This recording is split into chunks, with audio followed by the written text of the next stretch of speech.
예, 싱가포르 북미 정상회담 이후 보름이 지났습니다. 남북미 간에 전에 없는 화해의 기류가 흐르고 있지만 정작 비핵화 후속 협상 소식은 들려오지 않고 있습니다. 북한 김정은 국무위원장의 다음 수회에 관심이 쏠리고 있습니다. 이 시간 김열수 한국군사문제연구원 안보전략실장, 김용현 동국대 북한학과 교수 두 분 모시고 관련 내용들을 짚어보도록 하겠습니다. 안녕하십니까? 네, 안녕하세요. 어서 오십시오. 예.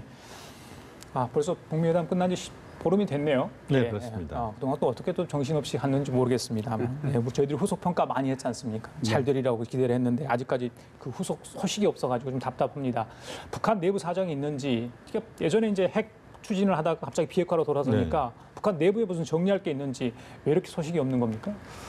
저는 보름이라는 시간이 길면 긴데 또 짧으면 짧은 시간이기도 합니다. 그러니까 우리가 너무 북한의 입장 변화랄지 또는 비핵화에 대한 북한의 행보를 우리가 너무 속도를 너무 요구하고 있는 것 아닌가 하는 그런 판단도 있습니다. 그러니까 북한 입장에서는 지금 그 유해 송환 이 문제에 지금 집중하고 있는 것 같습니다. 지금 한 150여 구를 미국 측에 인도하는 이 작업을 북한은 지금 거기에 모든 역량을 기울이고 있다 이렇게 봐야 되는데 아마 그 작업이 진행되는 과정에서 아마 그 비핵화 평화체제와 관련된 북미 간의 특히 폼페이오 국무장관의 방북도 이루어질 가능성이 높다 이렇게 보여집니다. 그래서 우리가 지금 이 기간을 짧게 지금 한 15일 정도를 보면 짧게 볼 수도 있고 또 길게 볼 수도 있는데 전체 비핵화 프로세스라고 하는 이 전체 국면에서 본다면 지금 15일 정도를 갖고 북한이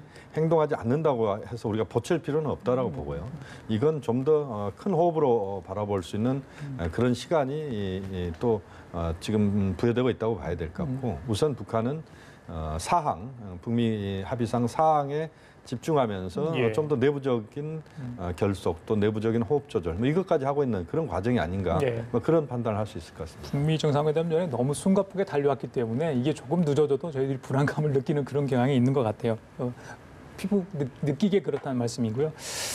미국에 줄 어떤 선물 내지 어떤 답을 지금 만들어내기 위해서 노력하고 있지 않냐 북한 김정은 위원장이 뭐 그런 얘기도 나오던데 그래서 저희들이 이제 한미연합 군사훈련 중단이랄지 어떤 적극적인 어떤 그런 화해 분위기 모색에 노력을 했고 북한도 지금 뭐 6.25 발발 기념일에 아무런 뭐 군중 집회를 할지 이런 모습도 보이지 않고 있고요. 그래서 분위기는 좋아 보이는데 정작 저희들이 원하는 비핵화에 대한 어떤 실질적인 진전, 협상을 이런 모습들에 대한 제스처가 보이지 않기 때문에 답답하다는 그런 말씀을 드리거든요. 교수님. 그렇죠. 지금 뭐 김용현 교수님이 잘 이제 정리해서 말씀을 해주셨는데 사실은 이제 저도 이번 주 정도면은 아마 폼페이오 국무장관이 북한을 방북할 가능성이 굉장히 있겠다라고 생각을 했어요. 그 이제 결정적인 이유가 바로 유해 송환과 관련되는 거거든요. 지난번에 5월 9일 날 폼페이오 국무장관이 북한을 방북을 해서 김영철 통일전선부장하고 만나고 김정은 위원장 만나고 돌아갈 때 한국계 미국인 3명을 데리고 돌아갔지 않습니까? 그리고 나서 그 다음 날 이제 트럼프 대통령이 트윗을 통해서 6월 12일 날 싱가포르 정상회담을 한다고 했단 말이죠. 굉장히 이벤트성이 강하긴 하죠. 그런데 북한은 북한대로 어떤 성의를 보였다라고 보죠. 이번 같은 경우에도 저는 유해 송환 문제가 뭐 159가 될지 209가 될지는 모르겠습니다만은 이게 이제 거의 아마 정리 작업이 끝나는 것 같아요. 그래서 이제 요 시기에 맞춰서 폼페이오 국무장관이 아마 가서 최종적으로 유해와 같이 이렇게 본국으로 돌아가는 그런 시나리오를 저는 생각을 하고 있었거든요. 왜 이제 이런 시나리오를 더 생각을 했냐면 유해 송환과 관련된 국방부 관료들, 그 이제 국방부 실무자들도 이제 거기에 들어갔고 또 국무부 실무자들도 들어갔다는 그런 보도가 있었단 말이죠. 그렇다라고 하면 아주 낮은 차원이긴 하지만 성김대세나 최선희 부상 정도의 그런 수준은 아니라고 하더라도 적어도 이 좀 폼페이오 국무부 장관이 방북하기 전에 일정 부분 이렇게 좀 조율을 하기 위해서 이미 들어간 것이 아니냐 이렇게 생각을 했는데 한번 봐야 될 것 같습니다. 제가 볼 때는 뭐 이번 주 늦어도 다음 주 정도에는 폼페이오 국무부 장관이 갈 가능성이 있고 돌아올 때는 굉장히 큰 이벤트성이고 그것이 아마 그 트럼프 대통령한테 주는 선물 지원은 대단히 큰 선물이 될 겁니다. 그건 좀 지켜볼 필요가 있다 봅니다. 교수께서는 조급해할 필요는 굳이 없을 것 같다 하셨는데 폼페이오 국무장관이 지난번에 2년 6개월 그러니까 트럼프 대통령의 임기 내에 그런 비핵화 이야기를 했기 때문에 저희들이 다시 한번 시간표 얘기를 할 수밖에 없는데 불과 뭐 한 보름도 안 돼서 다른 얘기가 나왔잖아요. 네네. 시간표를 뭐 설정할 필요는 없을 것 같다는 발언을 했기 때문에 좀 더 이게 늦어지구나. 또 북한 측을 많이 의식하고 있고 의식이 아니라면 배려를 하고 있구나 이런 생각이 들거든요. 네, 그래서 그 트럼프 국무부 장관이 6월 12일 날 싱가포르 정상회담 끝나고 난 뒤에 6월 13일 한국을 방문을 했지 않습니까? 그래서 강경화 외무부 장관, 고노 일본 외상하고 같이 회담을 하고 그러고 나서 우리 대통령 예방하고 그 다음 날은 중국으로 건너가서 왕이 외교부장하고 그리고 시진핑 주석 만나고 돌아갔거든요.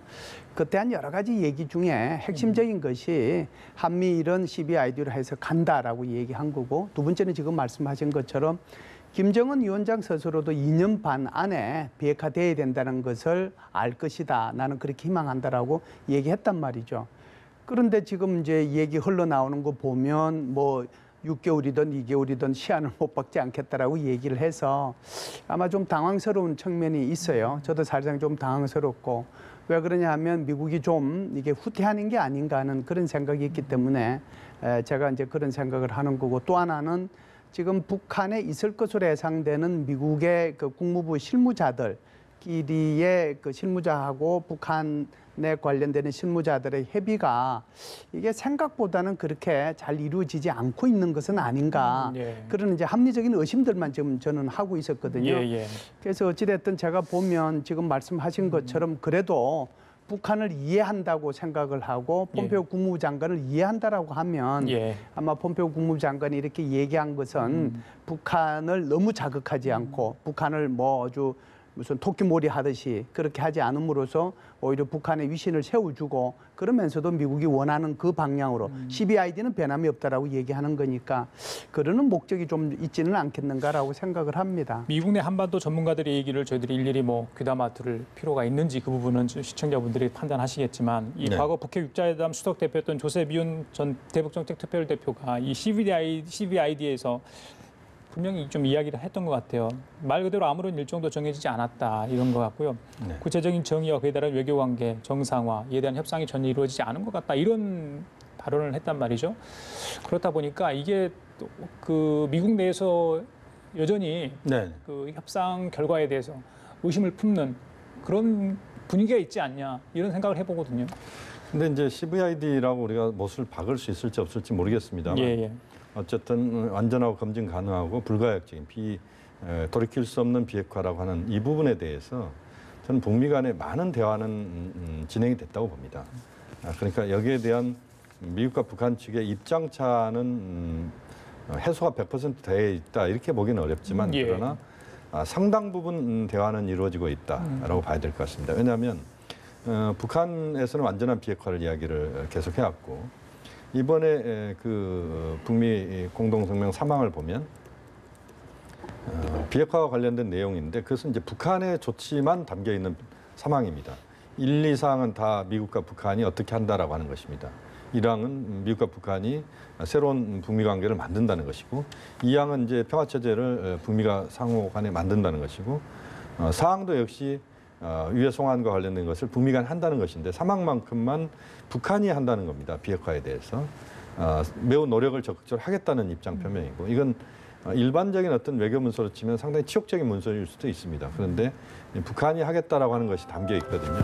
그렇게 보면 이 문제는 좀 더 우리가 유연하게 좀 볼 필요가 있다. 그러니까 비핵화 문제라고 하는 것으로 북한은 포함을 시켰지만 그러나 CVID라고 하는 것과 비핵화의 그런 접점들을 상당 부분 찾을 수 있는 그런 요소들을 지금 향해서 가고 있다고 봐야 될 것 같습니다. 그래서 한 번의 정상회담이 아니라 2차, 3차 정상회담 이야기를 꺼낸 것도 역시 바로 북미 간의 접점을 찾을 수는 없을 것 같다.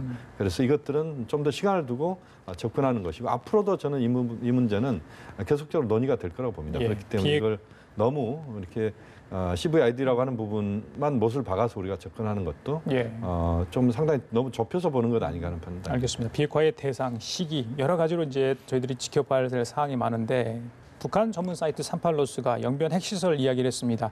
인프라 공사가 빠르게 좀 진행되고 갔다는데 이게 직접적인 비핵화와 관련인지 여부는 확인하기 어렵다는 얘기입니다.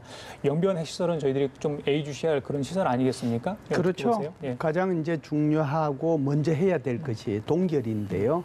지금 이 시간에도 핵물질은 생산되고 있는 거고요. 지금 이 시간에도 핵무기는 생산되고 있는 거거든요. 이거부터 중단을 시켜야 돼요.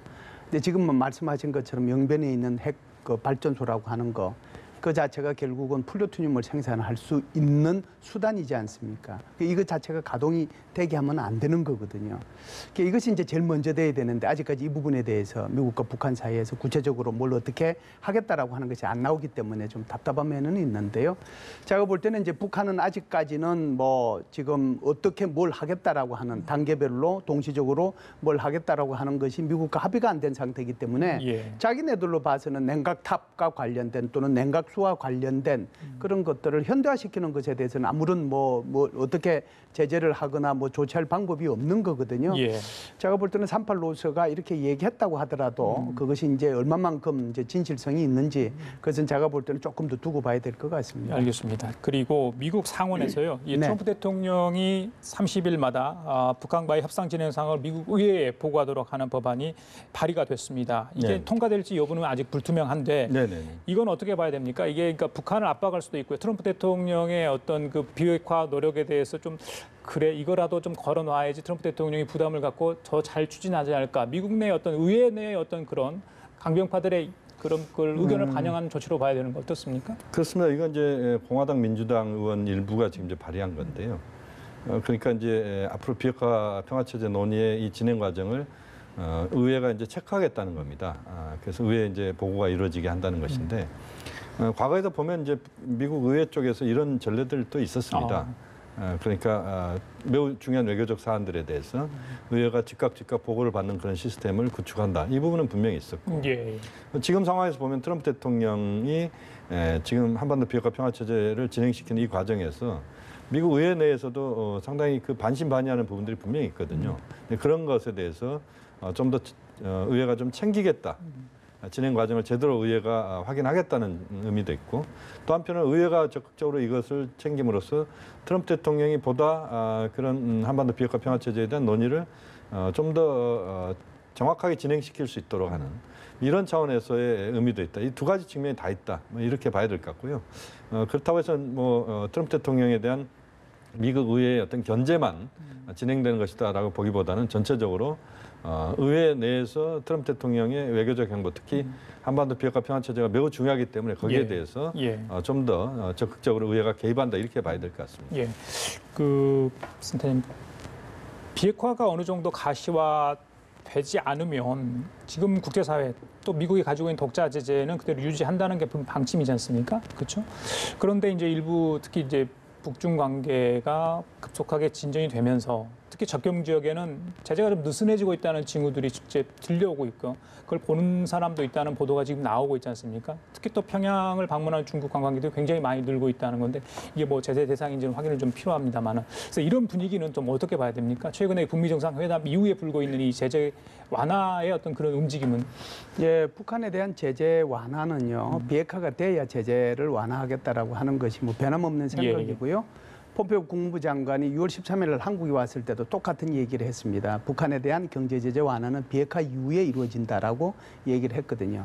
그럼에도 불구하고 지금 북중 그 국경 지역에서는 우리가 상상하는 것 이상으로 지금 무슨 무역이 이루어지고 밀무역이 오고 가고 수많은 사람들이 지금 북한 땅을 찾아가고 있고 그러잖아요. 이것은 세 번에 걸친 북중 정상회담하고 직접적으로 연동이 된다라고 보고요. 그것보다는 더 큰 것은 미국과 중국 사이에서의 어떤 그 경쟁이라고 할까요? 갈등이 중국으로 하여금 북한을 이용할 필요성을 더 많이 느끼게 만들었다. 이렇게 저는 개인적으로 생각합니다. 그래서 예를 들어서 이제 미국이 대만을 이용하고 있잖아요. 뭐 예를 들어서 대만 여행법이라든지 뭐 또 2018 국방수권법을 통해 가지고 미국의 함정이 대만에 기항을 한다든지 또 하나는 저기 지금 남중국해에 있어서 항행의 자유를 계속해서 주장함으로써 또 하나는 지금 이제 중국과 미국 사이에 거의 뭐 무역 전쟁이 이르는 정도. 그렇다라고 하면은 중국 입장에서도 그럼 북한을 나도 이용할 수 있다라고 하는 것을 보여줄 필요가 있는 거거든요. 그래서 중국 입장은 북한을 지렛대로 써야 되겠다는 생각이 있는 거고요.